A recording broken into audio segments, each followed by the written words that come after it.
soddisfatti del lavoro fatto, insomma, per la prevenzione dei dissesti idrogeologici, e cosa manca? Stiamo recuperando un arretrato di 40 anni, quindi soddisfazione per quello che è stato il gioco di squadra, soprattutto partendo dal territorio, da un territorio che deve capire che certe opere devono essere fatte per il bene della comunità, magari sacrificando anche quello che può essere l'interesse del privato, però garantendo appunto quella che è la possibilità di riconoscere quelli che sono adeguati indennizzi. Dall'altra parte un lavoro di squadra che parte proprio dai nostri funzionari, dirigenti del settore difesa del suolo, del servizio forestale, dei geni civili, insieme ai consorzi di bonifica, insieme all'autorità di bacino, quindi una squadra che in questi anni ha lavorato per definire un piano e soprattutto dare delle priorità, quelle priorità che partono dalle casse di espansione che stanno iniziando per 130 milioni di euro circa, stanno partendo, si stanno per realizzare,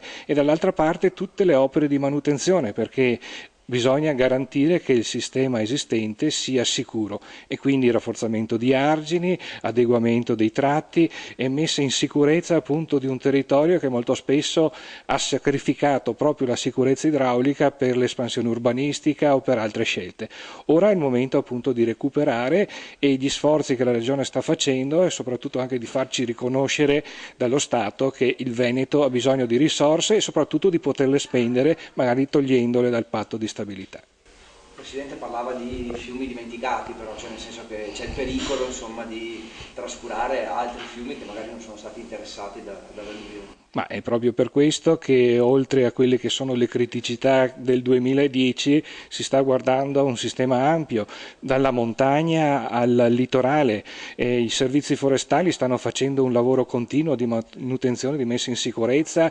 investendo ogni anno e soprattutto anche con la professionalità degli operai e dei funzionari.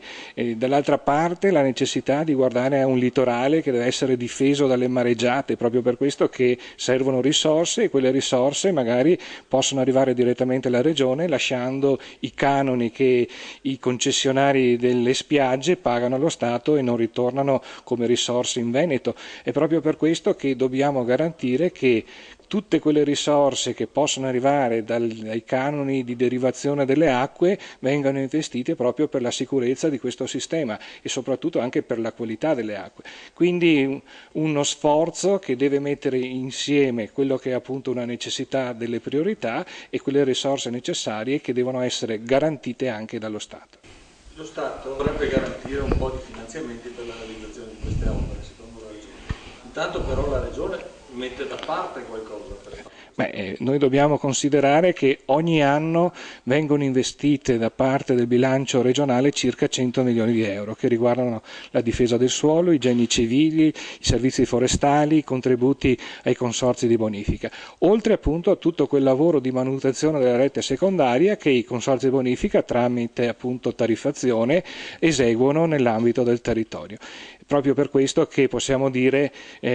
lo sforzo che la Regione sta facendo in questo momento è fondamentale per garantire appunto quelle risorse che servono per le priorità, ma non basta, e dobbiamo appunto chiedere allo Stato che non esiste solo una grande opera che deve essere completata come il Mose, ma servono risorse per quel piccolo grande Mose che è tutta la messa in sicurezza del territorio del Veneto.